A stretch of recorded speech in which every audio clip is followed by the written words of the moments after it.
Forget These everything you lures have been are told by the hand-picked. sellers in This fishing one's perfect. shops. After all, the modern tackle industry is the greatest deception of the century, where you are forced to buy plastic at the price of gold, while old Soviet Начнем с узла secrets are рыбацкий штык. ruthlessly erased Следуйте за from стрелками на memory. схеме. Think This is about getting it. ridiculous. The average How can I angler afford spends all up to this? 30,000 Another rubles a guaranteed year lure. on wobblers and silicone, leaving half of this wealth on snags. Meanwhile, a grandfather in an old wooden boat with a penny's worth Whoa, of bait he's a fighter! outfishes expensive Almost boats with got sonars worth millions. This is not just luck. This is a harsh conflict between marketing and real ichthyology. A battle between glossy magazines and centuries of experience forged on the rivers of Siberia, in the marshes of the Dnieper, and on the endless lakes of Kazakhstan. Today, we will conduct a brutal debriefing and uncover the truth that tackle manufacturers have been hiding from you. After all, real fishing never required bank loans. Let us transport ourselves back to the harsh 40s and 50s of the last century, when on the banks of the Volga, Don, and Yenisei, fishing was not a hobby, but a way to survive, feeding entire villages and cities during the most difficult post-war times. In those years, on the lower Volga, and in the remote taiga tributaries of Primorye, no one had heard of Japanese hooks or American fishing line. They caught on tough thread, handmade forged hooks and live minnows, which were obtained with homemade spider bait nets in the coastal grass. The old men on the reservoirs of Ukraine, on the lakes of Belarus, and the rivers of Central Asia knew that the correct baiting of a live fish was a matter of life and death. After all, an empty stringer meant a hungry evening for the whole family. Real masters of the catch, whose names were not printed in fishing brochures, spent years honing the technique of baiting local fish. Topmouth gudgeon, bitterling, roach, and loach, adjusting to the habits of river predators. On the Ob and Lena, seasoned fishermen used massive river minnows to hunt for large taimen and burbot, baiting them so that the lure remained alive in a strong current for hours. On the overgrown oxbow lakes and reservoirs of the European part, catfish and large pike were tempted with a small crucian carp threaded through the gills, but they did it with surgical precision that today seems like lost magic. Let's turn on cold science and look at the water through the eyes of an ichthyologist. After all, the biological mechanisms of a bite cannot be deceived by bright advertising or a fashionable lure color. The main sensory organ of any predator, whether it is a deep-water crocodile pike, a river zander, or a lake perch, is the lateral line, which picks up low-frequency water vibrations in the range of 1 to 20 Hz. When a live bait is hooked in the classic way by the lip or under the dorsal fin, it tires quickly, begins to hang vertically in the water, or jerks unnaturally, sending false signals of danger. The predator instantly records this fake noise with its lateral line, realizes that it is not easy prey, but a suspicious object, and simply goes to the depths. Moreover, 90% of predatory fish attack their prey strictly in the head to paralyze it and swallow it without resistance, which means a hook in the tail is doomed to empty bites. If the water temperature drops below 10 degrees, the fish's metabolism slows down. The oxygen level in the bottom layer changes, and the predator becomes critically picky, refusing to chase an active plastic lure. In such conditions, only a perfectly balanced, horizontally swimming live bait, exuding a natural aroma through a damaged gill cover, is capable of provoking a passive fish to strike. Now let's ruthlessly smash to pieces the popular couch grandfather myths that have filled internet forums and are passed from mouth to mouth by failed fishermen. The first myth states that live bait should be hooked exclusively by the back. Allegedly, this way it lives longer and swims more actively, attracting perch and zander from all over the reservoir. In fact, with such a piercing, you inevitably damage the spinal nerve node or the spine of the small fish, because of which it turns into a motionless corpse just 15 minutes after the cast. The second nonsense is the belief that a predator is attracted by heavy bleeding of the bait, for which some smart people specially cut the tails of the minnow, disrupting its hydrodynamics. In reality, excessive blood and panic agony only scare away large, experienced fish that are used to hunting weakened but naturally moving prey. The third dangerous misconception is the use of heavy weights right at the face of the live bait, which firmly presses it to the silty bottom, depriving it of the slightest mobility and masking it in bottom debris. Nature cannot be deceived by stupid life hacks. If the geometry of the lure's movement is broken, if it smells of metal or is deformed, you are guaranteed to be left with an empty bucket. To correct these mistakes right now, let's move on to hard practice and analyze the correct basic equipment tactics for our reservoirs. Forget about thick steel leads that turn a delicate tackle into a piece of construction rebar and scare even a hungry rotan in a remote pond. Use soft, invisible fluorocarbon with a diameter of no more than 0.3 mm and light, thin hooks made of high-quality wire that do not pull the minnow to the bottom. When choosing a fishing spot, always look for sharp depth changes, reed boundaries, flooded snags of river oxbows, or exits from channel pits where large zander like to stand guard. Remember that in spring and summer, the live bait should be in the middle layers of water or slightly above the thermocline, where the oxygen concentration is maximum and the predator is actively looking for food. Before casting, let the minnow acclimatize a little in a jar with lake water. Do not grab it with sweaty, warm hands so as not to cause thermal shock and not to strip off the protective mucus. Real fishing mastery is not the purchase of expensive toys, but a deep understanding of biology, fish habits, and respect for the traditions of our fathers and grandfathers who knew a lot about real catching. True knowledge is always passed from hand to hand, from old masters to the young. And only hard work on the reservoir separates a successful fisherman from an eternal loser with an empty net.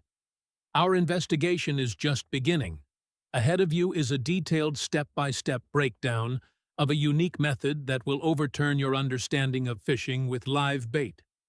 The second part of our investigation will be out very soon. Prepare your tackle. We continue our uncompromising analysis. And now we dive into the very essence of the anatomical method of baiting a live fish, which literally blows the minds of modern spin fishermen accustomed to believing marketing fairy tales about miracle lures.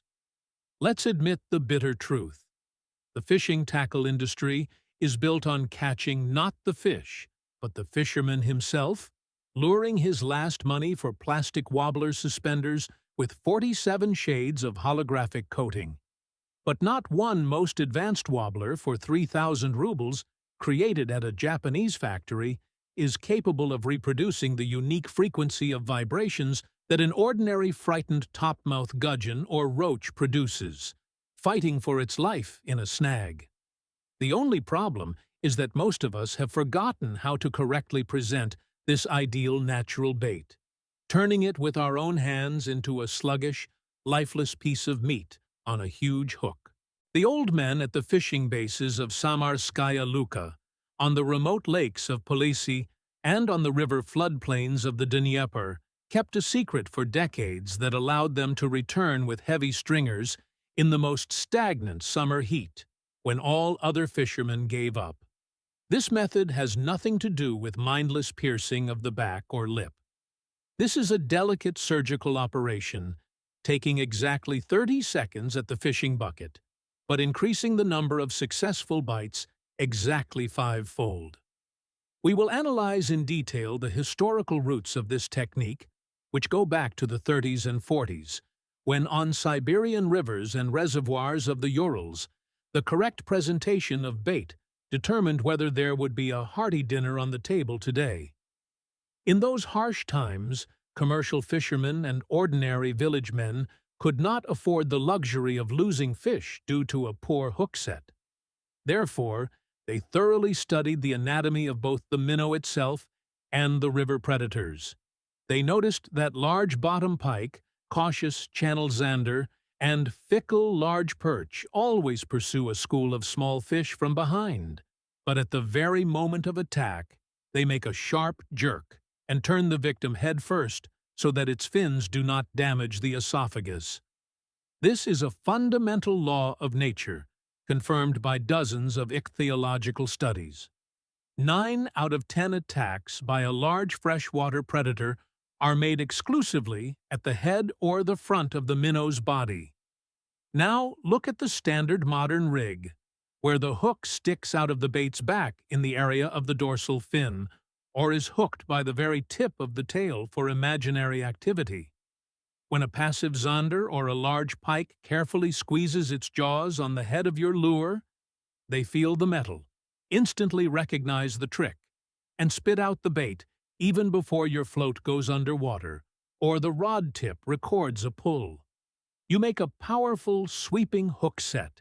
Your rod bends into an arc, but a second later, you disappointedly wind in an empty tackle, on which only a torn minnow or a scrap of its scales remains. With the anatomical method of baiting, which we will declassify today, the hook point ends up masked exactly where the predator's jaws close first, in the area of the head and the front of the back.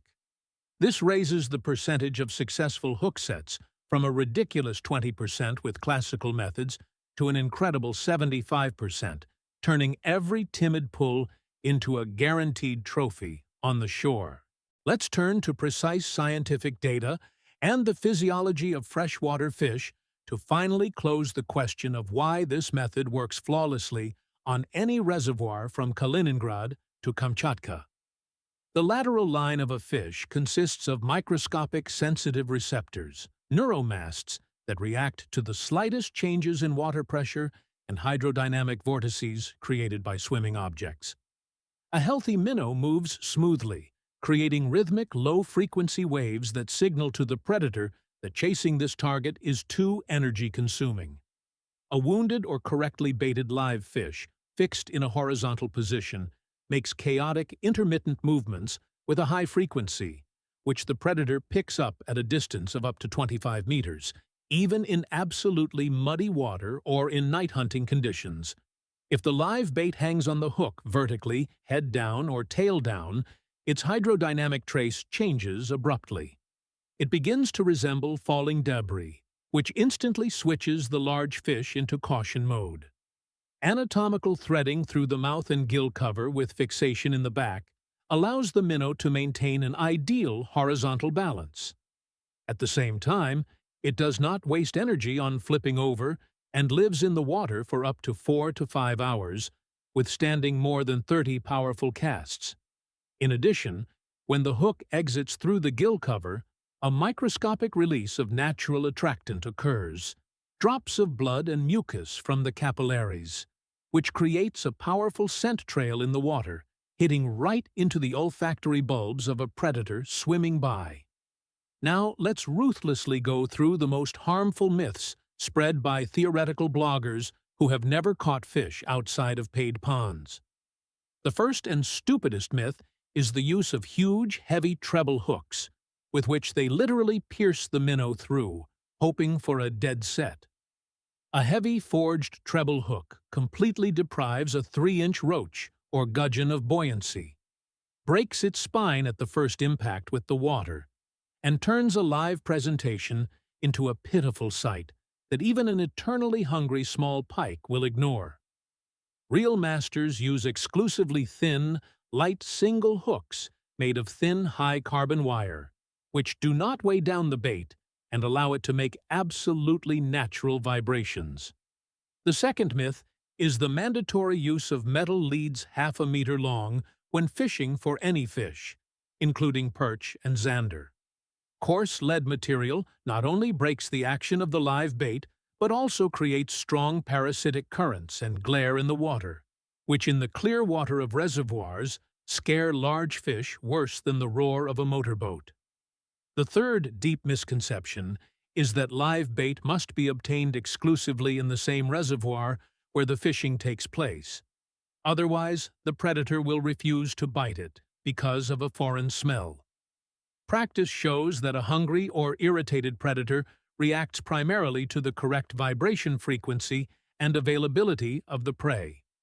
Therefore, a brisk crucian carp from a neighboring puddle often works many times more effectively than a local sluggish roach.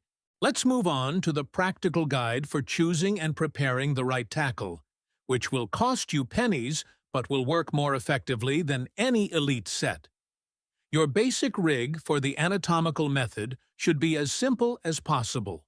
A main braided line or high-quality monofilament, a sliding olive sinker of minimum weight, a rubber stopper to protect the knot, and a lead made of high-quality fluorocarbon about 40–50 cm long. The hook is selected strictly for the size of the minnow. Thin models with a long shank are ideal, allowing you to perform the threading without deforming the fish's body. When fishing on rivers with a fast current, choose areas with a reverse flow, the boundaries of jets, and long stretches behind rifts where the minnow naturally huddles in schools, escaping the current. In standing waters, such as lakes and old peat quarries, concentrate your attention on windows among water lilies, flooded bushes, and underwater elevations, humps, where large perch and pike come out to feed at morning and evening dawn. Remember that the secret of success lies in the details.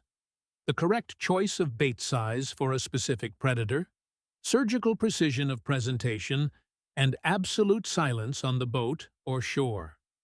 Real fishing is the art of outsmarting wild nature using its own laws, not the thickness of your wallet. With this, we complete the theoretical preparation and move on to the next stage, where I will demonstrate in all details the technique of this legendary method, step by step. Wait for the continuation, because in the next part, we will analyze the critical mistakes made even by those rare fishermen who try to repeat this method on their own. Now we have come to the most important part, the culmination of our investigation, to a detailed step-by-step breakdown of that very anatomical technique that will make the predator attack your bait with the fury of a hungry wolf. Pour some hot tea and watch carefully, because these 30 seconds at the fishing bucket will completely change your fishing practice and forever close the need to buy expensive silicone and wobblers. The whole process consists of 3 verified, surgically precise steps practiced by commercial fishermen on Siberian rivers and old guides on the Dnieper floodplains back in the middle of the last century. Step 1. Correct fixation and holding of the lure. And here, the first fatal mistake is made, killing half the catch even on the shore. Take a 3-inch roach, gudgeon, or crucian from the bucket, turn it with its tail away from you and its head toward your palm, and lightly squeeze it with your fingers just behind the gill covers. The camera is now showing this grip in close-up. You should not squeeze the fish until it crunches. Your hold should be confident, but as gentle and delicate as possible. The fact is that on the scales of the minnow, there is a thin protective layer of bactericidal mucus, which acts as a hydrodynamic lubricant and preserves the natural shine of the scales in the water. If you grab the live bait with dry, warm hands and start fiercely squeezing it with your fingers, you literally strip off this mucus, leaving thermal burns on the lure's body from your body heat. Without this protective layer, the minnow loses its buoyancy. Its scales instantly dim, and it dies from suffocation and stress just 3 minutes after falling to the bottom. Remember the golden rule of the old masters. Hold the minnow as if you are holding a fragile bird. Firmly, so it doesn't slip out, but gently, so as not to damage a single scale. Step 2. Surgical threading of the hook through the oral cavity, strictly outward through the hard gill cover, and not through the respiratory organs themselves. For this operation, a light, thin single hook, number 2 or number 4, according to the international classification, made of high-carbon wire, the so-called Aberdeen, is ideal. Carefully insert the hook point from below. Piercing the lower lip of the minnow, guide it up through the hard palate of the oral cavity, and bring it out through the side bony gill cover, turning the shank to the side.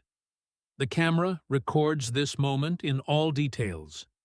The hook enters strictly into the mouth and exits from the side of the head, completely bypassing the delicate internal gill filaments. Why is this critically important from the point of view of ichthyology and fish physiology? The bony gill cover is the strongest monolithic part of the skull of a small fish, which is capable of withstanding colossal loads during a powerful cast and high-speed retrieval. At the same time, the minnow's mouth remains slightly ajar. Water continues to circulate unhindered through the opposite untouched side of the gills, providing the bait with oxygen. Most inexperienced fishermen make a terrible mistake here. They try to bring the hook out directly through the top of the head, or pierce the soft red gills from the inside. This instantly destroys the minnow's circulatory system, causes heavy internal bleeding, damages the brain, and the live bait dies even before your rig touches the water surface. Remember this algorithm. Enter through the lip, carefully bypass the respiratory tract, and exit through the hard side edge of the head, as if you are threading a needle. Step 3. Final turn and masking of the point in the tissues of the back, a step that lazy fishermen often skip due to haste, depriving themselves of the trophies of a lifetime. Turn the hook around its axis, exactly 180 degrees, pointing its tip toward the tail fin, and carefully prick it into the soft muscle tissues right behind the hard dorsal fin. The point should go in shallowly, literally under the skin, without affecting the dense spinal bones and the central nerve column running along the fish's body. The camera clearly demonstrates this turn. The hook makes a loop, and its sharp part is buried in the minnow's back, making the rig practically snag-proof for underwater debris and grass. Now look at the result of this 30-second work. The minnow hangs on the line in an ideal horizontal position. Its balance is flawless. It looks like an absolutely healthy but slightly disoriented fish. The hook is completely hidden from the eyes of a suspicious predator, but at the same time, its point is located exactly at the point where the jaws of a large zander or pike will squeeze in the first second of the attack. When the predator makes its final strike and swallows the lure from the head, the thin Aberdeen point instantly comes out of the soft back of the minnow and firmly bites into the hard brush of the jaw or the corner of the mouth. This completely eliminates the problem of empty bites and frustrating losses at the very shore, raising your effectiveness to the maximum. Now let's talk about how to correctly read a bite with this method of baiting. After all, there are also unique subtleties here that couch experts are silent about. Forget about sharp, convulsive hook sets the same second your float flinches or the feeder tip gives a light vibration. When a large pike or a schooling zander attacks a horizontally swimming live bait, they first press it to the bottom or squeeze it with their fangs, making a short turning maneuver. At this moment, on your tackle, you will feel not a powerful pull, but a characteristic clear double tuk-tuk, after which the line may slightly slacken and go to the side. Do not panic. Do not grab the rod with a death grip. Calmly count to 3 to yourself, giving the predator the opportunity to completely pull the minnow's head into its mouth and turn on a return course. As soon as the line begins to smoothly tighten, going underwater, make a short, confident hook set with your wrist, and you will feel the pleasant, dull weight of a large fish on the other end of the line. This technique works perfectly in the most difficult, pressured reservoirs, where the fish sees thousands of artificial lures every weekend and has learned to bypass standard spinning mounts. You will be able to successfully catch large humpback perch, decent zander, channel pike, night burbot, and even fickle lake catfish on any type of reservoir. From deep reservoirs with flooded forests to shallow step rivers and overgrown ponds. Knowledge of fish anatomy, patience when baiting, and a verified pause before the hook set. These are the three pillars on which the superiority of an experienced fisherman over lovers of expensive props rests. We have analyzed the mechanics of the process in detail, but our immersion into the secrets of the old school continues, because ahead of us are tactical secrets for adapting this method to different weather conditions and types of reservoirs. The next part of our practical guide will open your eyes to how to make this method work in the dead of winter and in the harshest summer thermocline, when the rest of the shore goes home empty-handed. Now that you have thoroughly mastered the anatomical surgery of baiting, it's time to reveal the tactical cards and talk about how to adapt this method for specific fish species, types of reservoirs, and the whims of the weather. A real thinking fisherman never acts according to a template. He understands that the behavior of zander on the rocky ridges of the Volga is fundamentally different from the habits of pike in the lily pads of a remote Belarusian lake. Let's break down the species' specificity. After all, each predator requires its own surgical approach to the presentation of our ideal horizontal lure. Let's start with the night robber and the terror of rocky slopes, the zander, for whom this method is a real death sentence. The zander has a narrow throat and a hard, bony palate studded with sharp fangs. Therefore, for catching it, it is ideal to use narrow, streamlined minnows, such as gudgeon, small bleak, or river minnow. When baiting a gudgeon for zander, choose hooks exclusively from the thinnest wire, number 4 or 6, so as not to coarsen the tackle, because the fanged one is incredibly sensitive to the extra weight of the lure. Perform the threading through the gill cover with surgical precision and mask the point in the back so that it is barely felt by a finger. When biting, the hard mouth of the zander will easily press through this protective layer. It is best to catch it with this method on sharp channel edges, exits from deep pits, and rocky humps. Moreover, the live bait must be presented in the immediate vicinity of the bottom, literally 10 to 15 centimeters from the ground. Let's move on to the toothy mistress of the reservoirs, the pike, who has a completely different mouth anatomy and ambush hunting tactics. The pike is not shy about large sizes, so for it, the ideal bait will be a plump roach, rudd, or a hardy silver crucian carp, ranging in size from 8 to 12 centimeters. Since the pike's mouth is studded with hundreds of razor-sharp teeth pointing inward, you will definitely need a lead here. But forget about the coarse metal cables from the fishing shop. Use only high-quality thick fluorocarbon with a diameter of 0.45 to 0.6 mm. It is absolutely invisible in the water and holds a pike's bite perfectly due to its high surface rigidity. When baiting a large crucian for pike, increase the hook size to number 1 or 2 with a long shank, and when pricking into the back, go a little deeper under the skin, right behind the hard dorsal ray, so that during a powerful dash through the grass, the hook does not fly out prematurely. The best places for pike hunting with such a mount are the boundaries of reed thickets, windows among water lilies, flooded logs, and snags at depths of up to 3 to 4 meters.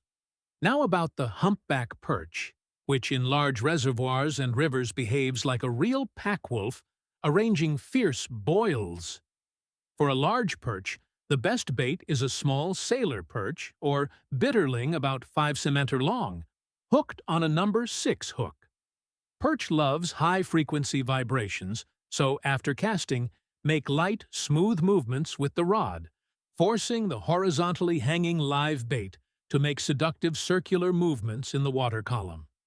Special attention should be paid to the influence of water transparency and temperature conditions on your fishing tactics. After all, these factors directly control fish behavior. If you are fishing in crystal-clear, transparent water of deep quarries or large lakes in early autumn, the predator sees your tackle in all details and can stand next to the live bait for hours without deciding to attack. In such conditions, you are obliged to minimize the hook size to number 6 or 8. Use the thinnest fluorocarbon lead up to 1 mm at 1 meter long, and choose the smallest transparent minnow. In muddy floodwater or after prolonged rains, when visibility drops to 30 centimeters, the visual factor fades into the background, giving way to hydrodynamics and smell. Here you need a large, brisk live bait, for example, a golden crucian or a large roach, which will send powerful impulses with its lateral line, piercing the thickness of the muddy water. At the same time, the microscopic release of blood from the gill cover with our threading method will work as a powerful chemical beacon, to which the predator will swim from a distance of tens of meters. Water temperature is another harsh regulator. When the water warms up above 22 degrees in summer, a period of the so-called thermocline occurs when oxygen practically disappears at depth. During this period, all fish, including large zander and pike, rise to the upper layers of water or hide in the thickest thickets of grass, where intensive photosynthesis takes place.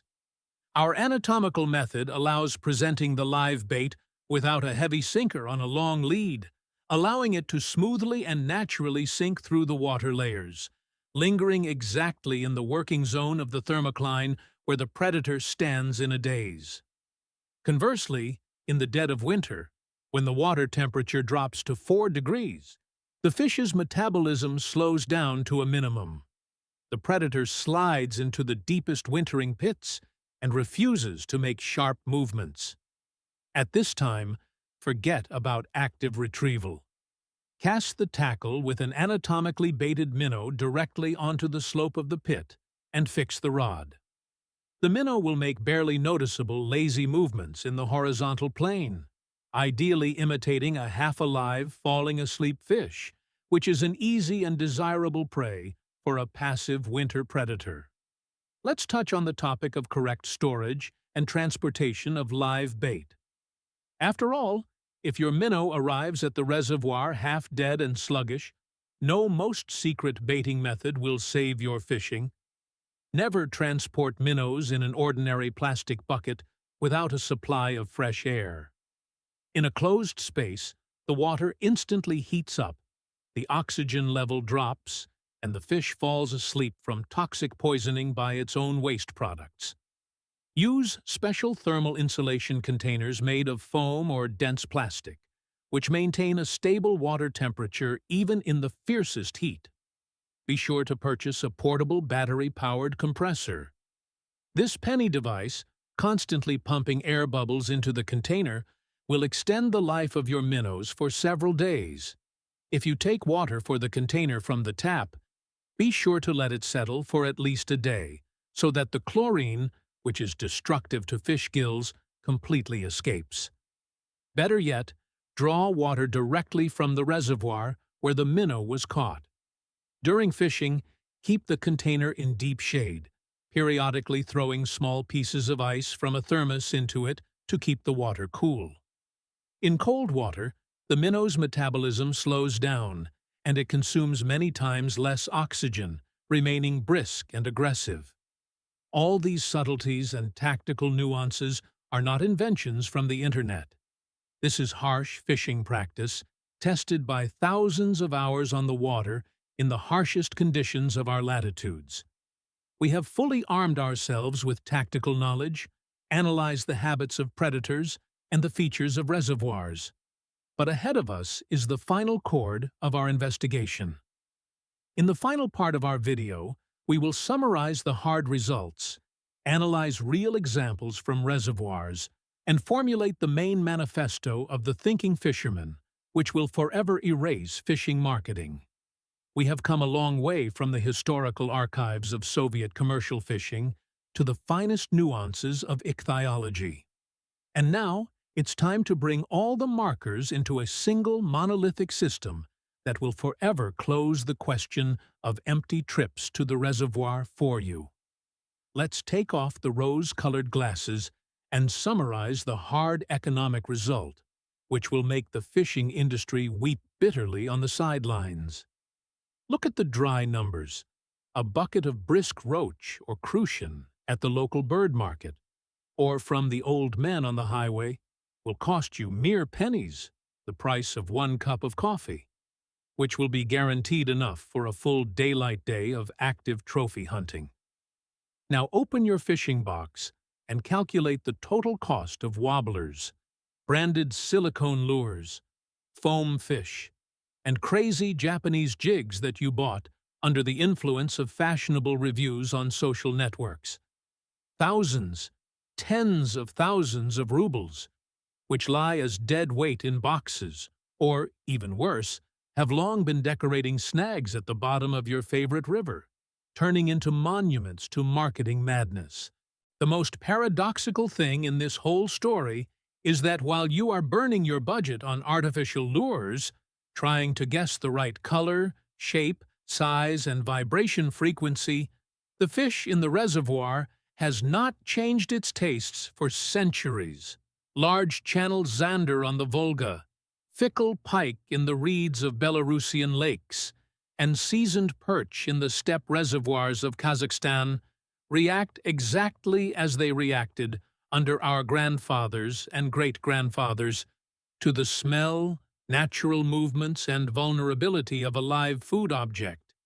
The anatomical method of baiting a live fish completely erases the financial barriers between you and wild nature, returning to fishing its original simplicity, honesty, and incredible primitive effectiveness, when the result depended on the fisherman's mind and not on the sponsor stickers on his boat. To consolidate this success in practice, let's conduct a final hard analysis of critical mistakes on the water and fix a clear checklist that you should mentally scroll through in your head before each cast of the tackle. Mistake 1, which every second beginner makes when trying to repeat this old technique. The use of too thick, coarse hooks made of white or gold metal. Remember, a forged thick hook breaks the minnow's spine, deprives it of mobility, and makes the whole presentation lifeless. Therefore, your choice is only thin, dark, or black, high-carbon wire, which literally merges with the fish's body. Mistake 2. An excessively sharp, whipping cast with a spinning rod from behind the ear, in which even an ideally baited live fish experiences colossal overloads, hits the water with a slap, and instantly loses orientation in space. The cast should be smooth, pendulum, or catapult-like, performed due to the soft work of the rod blank, so that the minnow enters the water silently, like a diving dolphin, without unnecessary splash and noise. Mistake 3. Complete lack of control over line tension after the cast, when the fisherman leaves a huge arc of braid blown by the wind or current, because of which contact with the lure is completely lost. You must accompany the fall of the rig with the rod tip, carefully taking up the slack with the reel, so that at the moment of touching the bottom or the working horizon, you clearly control the slightest vibrations and are ready for that very cherished pause before the hook set. Now let's fix the ideal algorithm of actions on the reservoir. Arrived at the spot, measured the depth, determined the predator's working horizon, carefully took the minnow out of the cool container, fixed it with fingers behind the gills, guided the hook through the mouth outward through the bony cover, carefully turned it, and buried the tip of the point under the skin of the back. Cast, waited for the fall, took up the slack, put the rod on the stand, or hold it in hand with the bail arm open. Carefully observing the tension of the thread at the first signs of a bite, short pokes, or the stopping of the current, maintain icy calm. Smoothly give a meter of line. Mentally count to 3 seconds while the predator turns the bait head forward. Close the bail and make a confident short hook set. This simple but millimeter-verified algorithm will turn your gray, empty trips into a series of unforgettable trophy fishings that will be the stuff of legends on local fishing forums. Remember that real fishing culture is not the mindless destruction of bioresources and not stuffing the trunk with fish for the sake of bragging, but a deep, almost sacred understanding of the laws of nature, passed from generation to generation. The old men who taught us to catch fish on homemade tackle on the banks of the great rivers of our childhood never took more from the river than was necessary.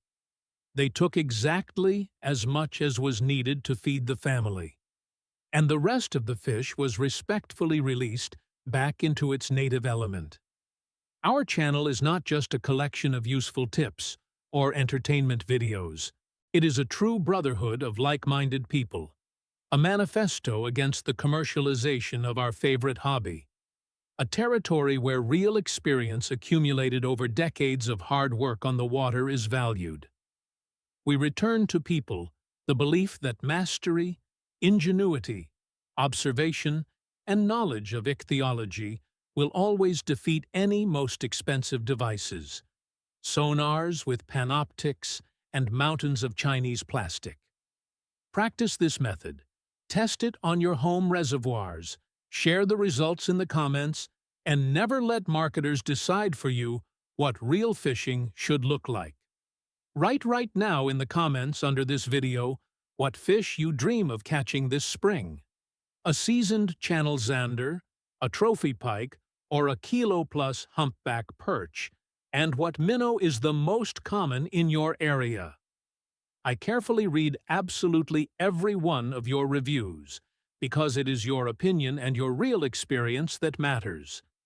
If this investigation has changed the way you look at the waters you fish, please subscribe to our channel and like this video. We are excavating the history and the secrets that the industry has tried to bury. Let's plant the seeds for a better future of fishing.